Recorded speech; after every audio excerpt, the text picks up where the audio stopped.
Kalau doa dan pelayananmu masih menuntut balasan berkat, kamu bukan mengikut Tuhan, kamu sedang berdagang.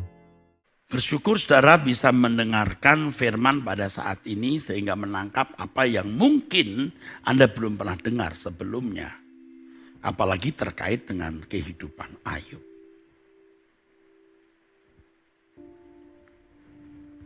Kalau sahabat-sahabat Ayub itu jelas. Dengan kalkulatornya dia menghitung Ayub pasti salah. Salah. Ayub didesak terus, tapi Ayub tetap membela diri. Aku tidak salah kok. Mataku pun bersih dari memandang wanita muda. Hebat loh. Di tengah-tengah sistem poligami masyarakat pada waktu itu. Hebat. Aku menjaga kesucian. Makanya kemudian sampai dia berkata, terkutuklah malam di mana aku dilahirkan. Kiranya tidak ada orang yang bernama Ayub dilahirkan waktu itu. Frustasi dia, saudara. Dan secara tidak langsung sebenarnya, saudaraku, Ayub itu kecewa dengan keadaan. Walaupun sekecil apapun dari pernyataan itu. Tetapi dia masih punya sisa-sisa keyakinan. Allah tahu jalan hidupku. Kalau ia menguji aku akan timbul seperti emas. Hal begitu biasa saudara. Kita pasti juga mengalami dalam kebingungan antara hormat kepada Allah tapi juga bingung, bersungut-sungut, ada kecil.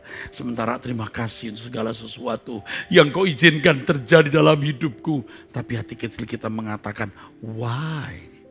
Mengapa? Tuhan mau mengajarkan Ayub untuk tidak lagi hidup dalam sistem keberagamaan tetapi masuk di dalam kedaulatan Allah. Maka saudaraku, Ayub bisa berkata, oleh sebab itu, ayat 42 ayat 6, aku mencabut perkataanku. Jadi apa yang kukatakan kemarin itu salah. Dan dengan menyesal aku duduk dalam debu dan abu. Hebat sekali saudara. Nih saya beritahu kepada saudara kasus yang mirip. Mazmur 73. Pemazmur bingung, ini orang bingung. Kenapa aku yang sungguh-sungguh kok gak diberkati, kena tulah tiap pagi. Tetapi orang fasik sehat gemuk. Maka dikatakan senang selamanya, artinya selama hidup seperti gak pernah susah. Maka seperti air bah orang lari mendapati mereka.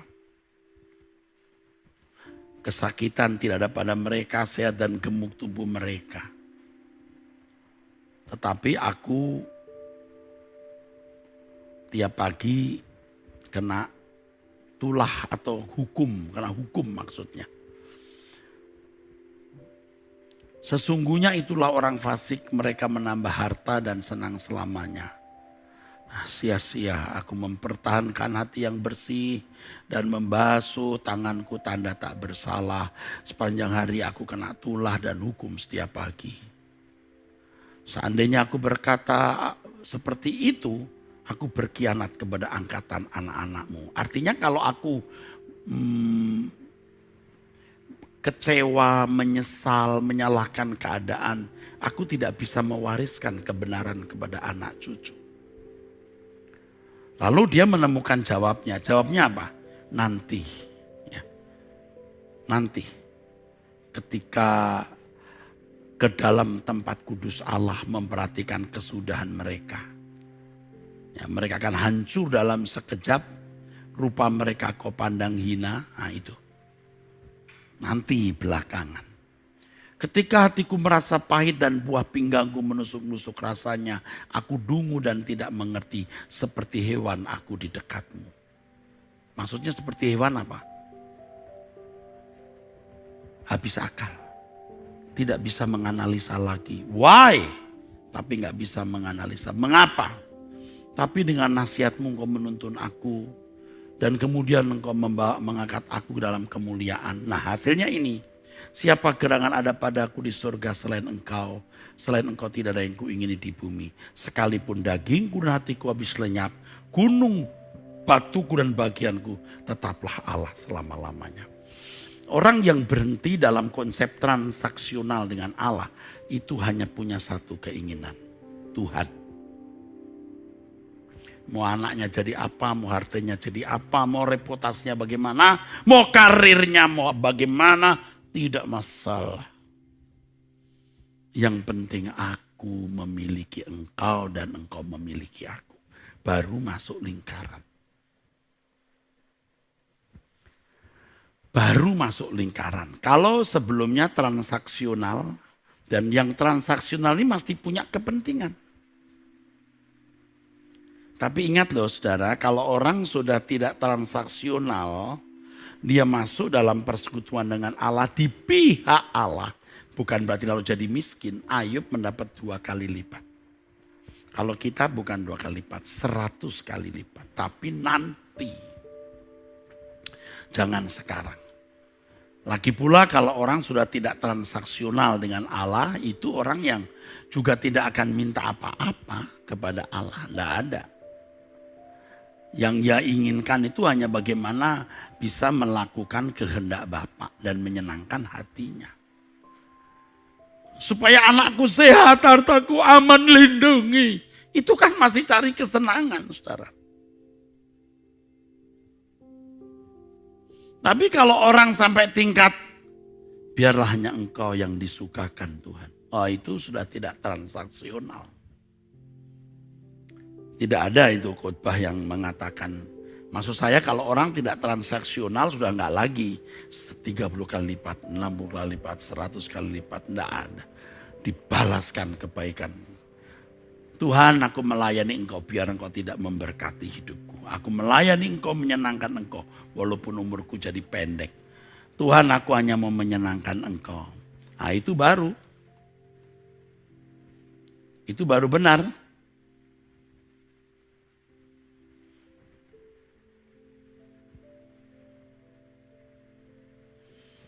Saya sedang belajar di sini. Sebenarnya sudah lama Tuhan ajarkan ini. Dasar karena saya bandel ya, dasarnya saya keras kepala sehingga tidak matang-matang juga saudara ya. Nah sekarang makin kepepet. Situasi kondisi hidup menggiring saya untuk sampai pada wilayah ini. Dan itu tentu belas kasihan Allah. Hidup dalam kedaulatan Allah itu luar biasa. Kita di pihak Tuhan. Tuhan tidak mungkin mencelakai kita. Tidak mungkin. Tidak mungkin membuat kita susah, berduka, rugi, konyol. Tidak mungkin. Nah masalahnya sering kita tidak tahu bahwa tindakan Allah itu baik. Kita sering tidak mengerti. Nah sekarang kita belajar mengerti dan ini memang terus terang ya berat saudaraku, berat. Kembali kepada sistem keberagamaan zaman Ayub yang diobrak-abrik. Saudara, di kisah Ayub tadi apa yang terjadi saudara? Tuhan itu tidak main-main loh. Murkaku menyala terhadap engkau. Siapa? Elifas. Orang bijak ini. Yang maksudnya menasihati Ayub. Membela Tuhan loh. Ayub kamu itu salah. Tuhan gak mungkin buat begitu. Ini juga pertanyaan yang bisa muncul dan susah jawabnya adalah. Loh orang membela Tuhan kok malah mau dibunuh. Nah sering muncul pertanyaan. Siapa yang suruh kamu buat itu? Walaupun kau pandang itu benar atau memang benar, siapa yang suruh? Itu tidak hidup dalam kedaulatan Allah. Dulu saya pikir yang namanya menginjil itu pokoknya kalau ketemu orang ngomong tentang Yesus. Kalau tidak, menurut konsep saya waktu masih muda, dia masuk neraka darahnya dituntut ke saya. Jadi saya naik bus, saya kemana selalu cerita. Kena kenal Yesus belum? Kalau mati selamat enggak? Bawa buku 4 hukum rohani. Orang lihat saya juga kadang-kadang aneh, tapi waktu itu saya memang lumayan nekat, saudara. Jadikan semua bangsa muridku. Itu tidak secara harafiah kalau ketemu orang kita mesti cerita tentang Yesus atau waktu kita naik bus. Maaf Bapak Ibu, saya mau memberitakan Injil ya. Sebenarnya hanya Yesus juru selamat. Kita membuang mutiara kepada babi itu. Komando Tuhan. Makanya ada orang-orang yang merasa lebih berkualitas kalau full timer meninggalkan bisnis dan pekerjaan umumnya. Tuhan suruh enggak?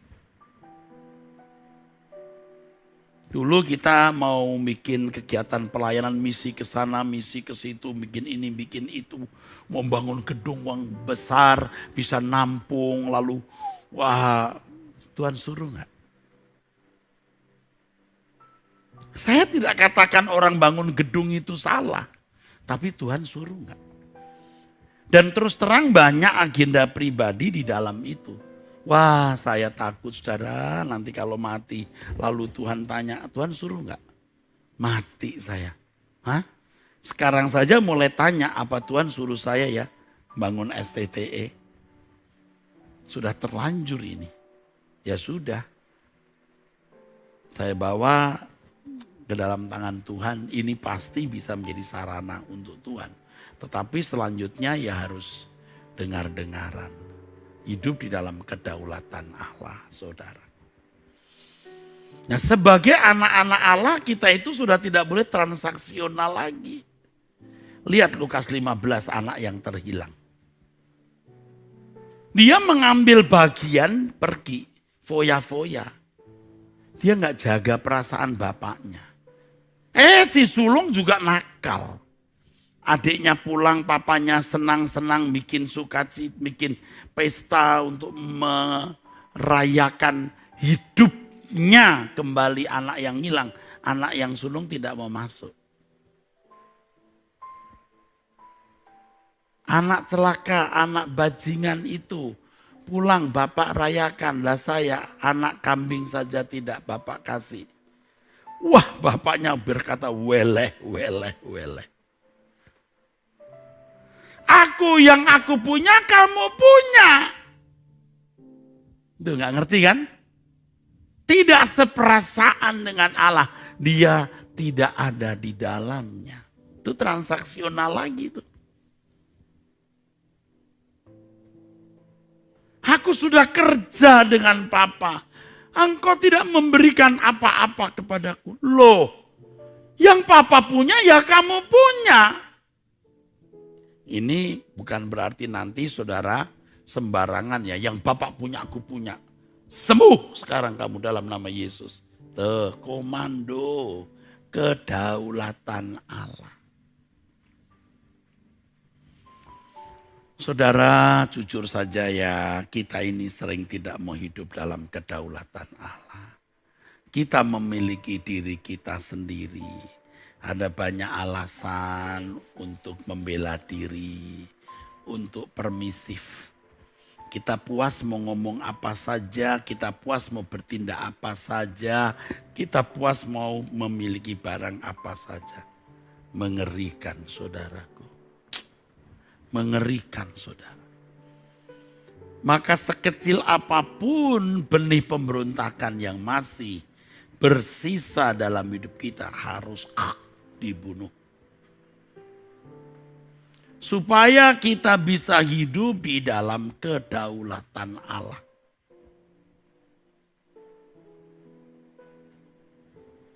Supaya kita bisa hidup di dalam kedaulatan Allah, saudara. Orang-orang yang hidup di dalam kedaulatan Allah, orang-orang yang hidup di dalam kedaulatan Allah, orang-orang yang tidak akan transaksional melayani Tuhan itu tanpa batas. Tidak ada batasnya. Tidak mengharapkan upah. Setiap kita melayani, kita setia bukan karena upah, saudara. Tetapi setiap kesetiaan pasti akan mendapat upah. Setiap kesetiaan, setiap pelayanan pasti ada upahnya. Tapi bukan karena upah itu kita melayani. Waduh saudara, dulu saya sakit hati diperlakukan tidak fair. Kok orang kok tidak terima kasih. Lalu kenapa orang itu berkhianat ya. Kenapa orang itu tidak membalas ya kebaikanku. Ya enggak usah balas tapi jangan begitu ya terhadapku. Kita sakit hati. Kenapa? Karena kita masih transaksional. Mestinya kita belajar seperti yang Tuhan Yesus ajarkan. Aku hamba yang tidak berguna. Aku hanya melakukan apa yang harus kulakukan. Katakan itu. Jadi tidak ada merasa jasa apa-apa. Nah kalau sudah demikian kita pasti akan masuk. Kita pasti akan masuk di dalam perasaan Allah. Kalau sampai Tuhan mengajarkan kita kalimat dalam doa Bapa kami. Ya, datanglah kerajaanmu, jadilah kehendakmu di bumi seperti di surga. Kehendakmu bukan kehendakku. Itu berarti hidup di dalam kedaulatan Allah. Jangan meninggal dunia sebelum kita hidup di dalam kedaulatan Allah. Sekecil apapun api pemberontakan di dalam diri kita harus dimatikan. Coba belajar kita berkata, aku di pihakmu Tuhan.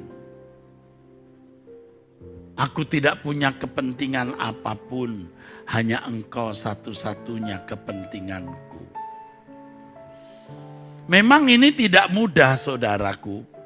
Makanya waktu doa pagi ketika saya sebenarnya ingin nyanyi satu lagu. Tak lagi ku minta apapun dalam suatu kesempatan, saya ragu-ragu.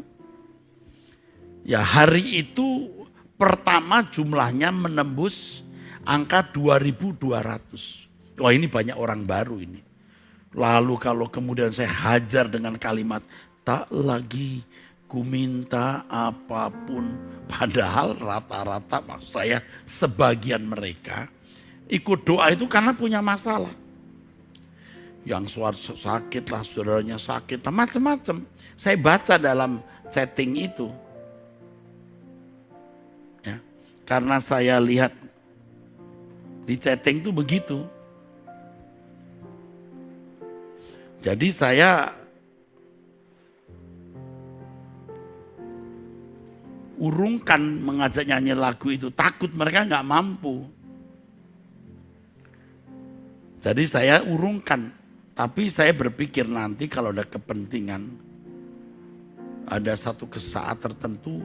Ada kepentingan lagu ini saya akan nyanyi. Tapi pada waktu itu suasananya masih ya tidak tergerak nyanyikan lagu ini. Ini hari itu hari pertama angka menembus 2.200. Wah ini pasti banyak yang perlu doa. Makanya saya suruh angkat tangan, saya doakan ya. Tapi coba kalau sudah lewat waktu saya aja nyanyi. Tak lagi ku minta apapun. Wah berat tapi bisa. Bapak Ibu saudaraku sekalian. Orang yang sudah tidak transaksional itu menjadi anggota keluarga Allah sebagai anak-anak Allah. Tidak punya kepentingan. Kepentingannya hanya satu Tuhan. Saya berharap dengan pemberitaan firman Tuhan ini kita disadarkan untuk melihat dimensi-dimensi yang dewasa dalam hidup kekristenan.